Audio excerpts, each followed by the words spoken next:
Hello, welcome everyone to yet another interview with the Frost Giant devs about their new project, Stormgate. My name is Fear Dragon. I'm joined here today by one of my favorite people. We got Ryan Schutter, a man who modernized the observer interfaces for StarCraft, something that I think, if you don't know about GameHeart, my God, this man has truly done so much for our game. He also is the former UI or UX designer for StarCraft 2, and also now the lead UX designer for Stormgate. Ryan, how are you doing on this very busy week for you guys? I'm doing okay. It's been a busier week for some other people on the team than it has been for me. So getting to watch them run around is, entertaining, if anything. It's been good. Well, I'm glad to hear it. I know a lot of people have been pretty excited about Stormgate. There's been a lot of talk about, the competitive modes, the team game modes, and everything you guys have been talking about. But I think today, I really want to focus on something I think is pretty near and dear to your heart. It's user-generated content. So, given the fact that you have such a crazy history as both a modder yourself, as well as also having basically worked in like UX and doing a lot of this kind of work at StarCraft 2 itself at Blizzard, what are some of the kind of lessons that you've learned moving into Stormgate and just thinking about user-generated content there? Yeah, I think there's a lot of lessons that I have learned personally over time. Things about, what was it like jumping into the editor for the first time? Like, what were the things that were overwhelming for me as a user? What were some of the things that I really wished I could have done better in the editor? And what things could we do now to make that easier for other users in the future? I think that those are some of the things that we're most focused on right now. How can we improve the user experience of this editor so that more people feel comfortable jumping in and creating cool content? Because the lifeblood of the modding ecosystem is people coming in and building content. And the more people that we can get to do that, the better, right? And there's other parts of that as well. Like, for example, you can't have a bunch of people wanting to create content if you don't have people playing that content. So how do we get people into those games? What worked and didn't work there? I mean, I think there's so many lessons that that we've taken from across the board in Warcraft 3 and in StarCraft 2, what worked, what didn't work. We have, and I'm not the only person on this team either with those experiences. I mean, we have several modders, former modders on this team, people who created a ton of content in StarCraft 2 and Warcraft 3. So there are a lot of people taking those lessons and applying them to the work that we're doing here. That's awesome to hear. And I think specifically one of the things that you mentioned is really of interest to me because I think as someone who, used to take other people's mods in Brood War, rename all the units and say, yes, look at this great map that I made, I feel like I got some minimal exposure and everything to map editors in Brood War or Warcraft 3, but StarCraft 2, it was so powerful, but it was really intimidating. Do you feel like there's kind of a little bit of a trade-off? Is it possible to make a really powerful editor that allows users to actually do these really crazy complex things that StarCraft 2's editor allows, while still keeping it simple enough and easy enough for like new users or new people getting into that to use? Yeah, absolutely. I mean, I think there is a certain amount of trade-off that you have to make. But I don't think that it is impossible to create something that is incredibly powerful and flexible, but is easy to use. Like, I think that is very possible to do, and that is, of course, our goal. And so we are trying to approach it from that angle of like, how can we make something, first of all, that is approachable for people to use, and then second of all, is powerful enough for us to create what we need to create, because we're going to be using this tool to build the vast majority of the game as well. So this is a really important consideration. I do think that there are things that we can do. For example, one thing that we're looking at doing is creating a simple versus advanced mode for the data editor.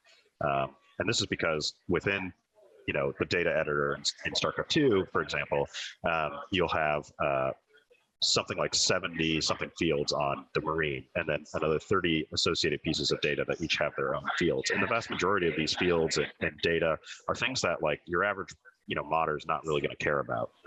Not because, they couldn't do anything with those or they couldn't understand them or something like that, but just because they're not really relevant. They're things that have to be there to sort of set something up as a unit. There's a lot of edge case fields and things like that that we need in order to develop a complete game, but are really not going to be necessary in most cases. So we're looking at something that will allow us to sort of kind of like hide the things that aren't totally necessary in the vast majority of cases, but that still allow you to see them if you're the kind of modder who's getting advanced enough that you're starting to touch some of those edge case things. And they really are the vast majority of those fields and data types and things like that. We really, most modders are not going to be worried about those types of things. They're going to want to, like, I'm going to duplicate, the Marine or the soldier or whatever this is, the grunt, and then I'm going to modify it to do something else that I want to do. I want it to do more damage, or I want it to move faster, or I want it to have more health or something like that. And those things, that's where we're really focused on making it as easy as possible for data editor to duplicate something that exists right now, and then make changes to that duplicated version in order to create your own unit or ability or something like that. And I think that that's one of the areas that there was the most room for improvement in StarCraft 2. I mean, there's always room for improvement across the board, but I think that was one of the areas that was the most overwhelming in the StarCraft 2 editor, and that I hope that we can do better. Yeah, I actually really like that, and I think totally it makes a lot of sense. I'm sure you could think of better examples, but I'm imagining, like, yeah, if someone's making some mod for some really fun arcade map or something like a tower defense game, do they really care that much about trying to modify the turn rate, radius, speed, or something for a Marine? It's like, yeah, I love the idea of kind of filtering out and simplifying what is most likely going to be used versus the extra advanced stuff that probably people won't care about. One thing I do actually want to also touch upon is something that I think we didn't really go over. I want to take a step back and actually say, like, what do we mean by user-generated content? Is this purely just like UMS and arcade maps for Blizzard titles and everything? Like, what do you guys consider user-generated content? Yeah, user-generated content is a broad term, and really, and we are talking about creating UMS maps or melee maps. We're talking about creating basically maps for the game. UMS maps are essentially their own games in a way. They are not like they're not just some map for playing, Stormgate the way that it's normally played. They usually, can change something else. And when you say UMS, you mean use map settings, which is the term from Brood War. I can't remember if it was used in Warcraft 3 as well. Probably. I think they were called custom maps in Warcraft 3. I might be wrong. Yeah, we mostly call those arcade maps in StarCraft 2. But yeah, those are mostly what we're talking about. But of course, the term user-generated content is super broad. It could refer to, the content that we've got going right here. It could refer to YouTube tutorials or, any kind of guides that people create. Like, there's all kinds of things that people add value to the game and to the community with. And all that kind of falls under that umbrella. But really what we're talking about is, these custom maps that people can play within the game. Yeah, and I'm so glad you're actually touching upon some of that stuff, because, like, I think some of the, especially like in StarCraft 2, some of those arcade maps are incredible. They're really, really fun. What do you, I guess, as someone who's been like a modder and also worked on, like, in the game itself and everything, what do you consider the advantages of building something in an editor versus building something just directly in a lot of the kind of modernized game engines like a Unity or Unreal Engine or so on and so forth? Yeah, I think that, I've had this conversation with some people before where it was like, well, what if we used like C# for our scripting language or something like that? Like, what if we did this thing? Because then it becomes, more familiar. People might use, and there's this question of like, well, if our tool does some of the same things as some of these other platforms or engines, like, why would people use our tool instead? And I'll tell you, the StarCraft 2 platform, for example, is incredibly good for jumping in and creating mods. And why it's so good is because you have an existing community that's out there looking to play games, enjoying these games, and you have built-in multiplayer for your product. I think that those two things are so incredibly valuable that those alone are a good reason to be taking a look at, like, this is maybe why I want to go and create mods than go and have to learn how to do networking or something like that in Unity, and then have to go build my own community and all of that stuff. It's much easier to be able to hop in and make something in a few days and publish it and play it with your friends with an editor than it is to try to do that with Unity or Unreal. You're talking about maybe months before you get to that point in one of those products. So I think that while game development tools are amazing and they're getting better all the time. I think that these types of mod platforms are still critical. I think they provide a huge amount of value. And it's not just the networking or the community either. It's like one of the things that happens when you hop into, Unreal is you get a big empty space basically in the map. Now you can open one of the, this is true of Unity as well. You can open up one of like the sort of starter maps, like a starter first-person shooter or starter top-down game or whatever. But for the most part, you're looking at gray box assets, you're looking at a generic mannequin, you're looking at really basic stuff. Whereas getting into one of these platforms, or building a mod for one of these platforms, you have the units already there, you have the art already there. You can have a sense of creativity immediately as you're placing trees and grass and things like that. And I think that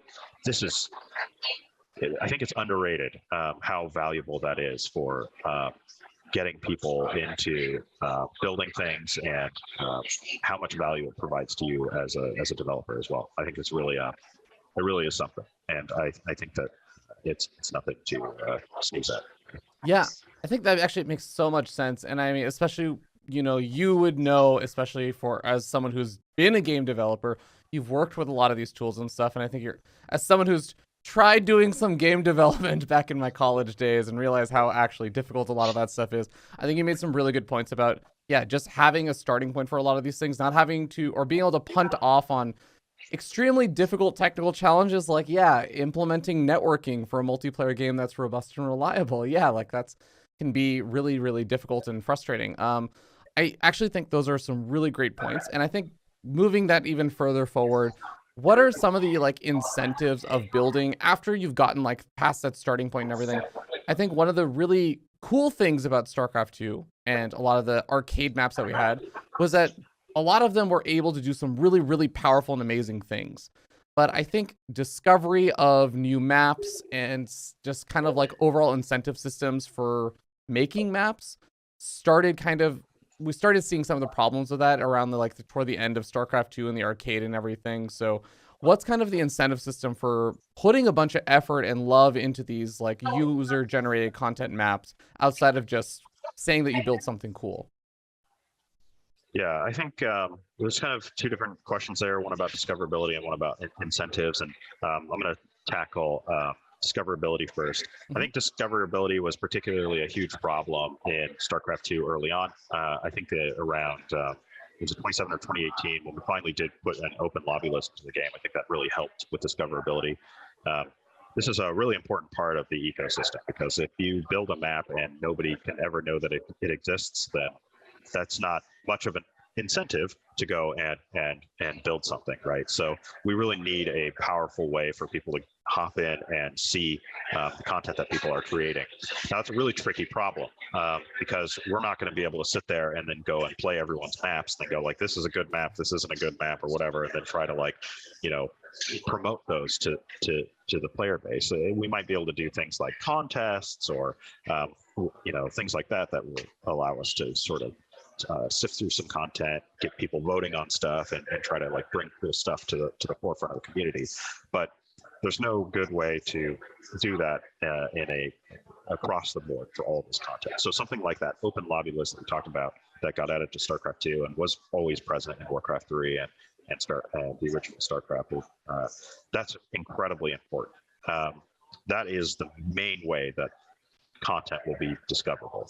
I think that's the main way most people will find what they are looking for within the game itself. There's potential for people to learn about things through other communities and stuff like that, but outside of the game. But I think that within the game, that open lobby list is the number one most important thing you absolutely have to have, and it's got to be front and center when you try to go play a custom game, so that people can discover what people are playing. If you're a modder, you can open a lobby for your own map and people will see it. I think that stuff is incredibly important. But there's also been some other interesting ideas that I've heard around, when a map is publishing a major update, maybe they can flag something when they publish, and then it could bring that map to the top of the list of new games or something like that again for a little bit within the client. I think that those are really cool ideas. I'd love to hear more and more of those if people have them, because that kind of thing could really make a difference. Where we have an even bigger problem is with single player content. you don't usually create a lobby for single player content, or you do, but it would never get surfaced in the open games list because it's a single player game. So that kind of stuff is really tricky, and I'd love to hear the different ideas that people have for solving that as well. In StarCraft 2, we added a specific section called campaigns so that stuff could be brought out. So at least it's not being mixed in with the bulk of the maps that are being published. But even that is still, once something gets bumped down, it just keeps getting bumped down further and further. It gets really tricky. So that's something that we really need to put a lot of focus on solving, because single player content is hugely, excuse me. Sorry about that. No worries. It's hugely popular within modding and within custom games. I mean, right now, I think I was watching someone's video recently. I can't remember whose it was, but they were saying it's basically like right now is the best time ever for single player content creation within StarCraft 2. So I think that that's something that we really need to probably do a good job with. And we haven't put a huge amount of thought into yet.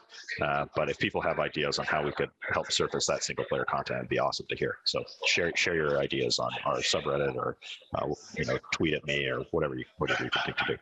Yeah, absolutely. And I'll put links to like the subreddit and all that stuff in the description below. So go ahead and check that out, and send Ryan and everyone else on the team your ideas on all that stuff.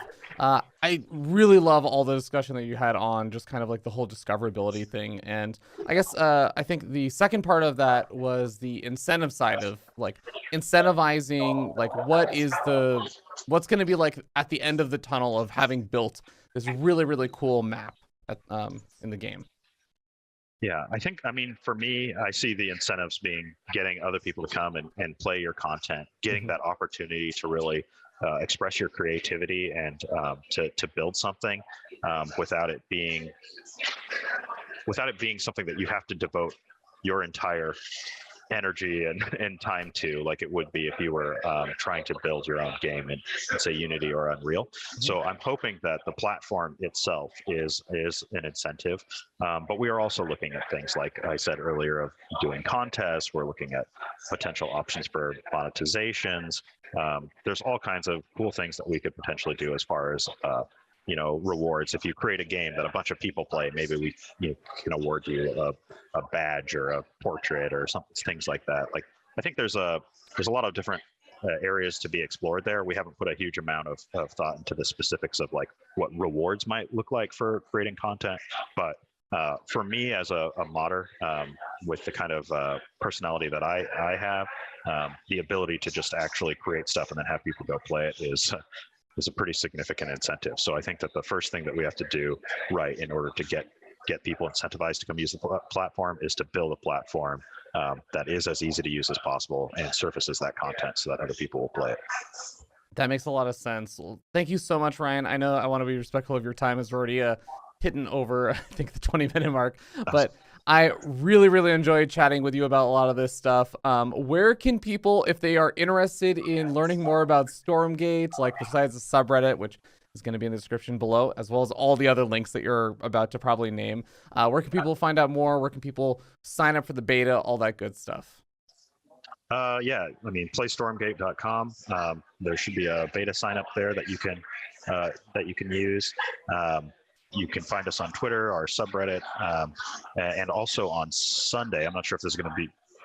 It's going to come out on Monday, actually, so it'll okay, already so been this done. will have already happened, but you can both watch our announcement that happened at the Summer Game Fest, and then there was a little bit more information that should have been shown on Sunday at the PC gaming show, I believe is what it's called, with Day 9, I think, hosting or something. So I think there's going to be a little bit more information there, so you can go check that out as well.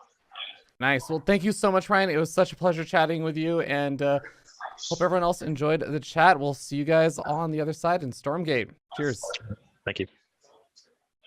If you're interested in Stormgate, go head over to playstormgate.com so you can go sign up for the beta, and make sure you also wishlist the game on Steam. Thanks so much for watching, and thank you to Eric the Man 10 for supporting me on Ko-Fi.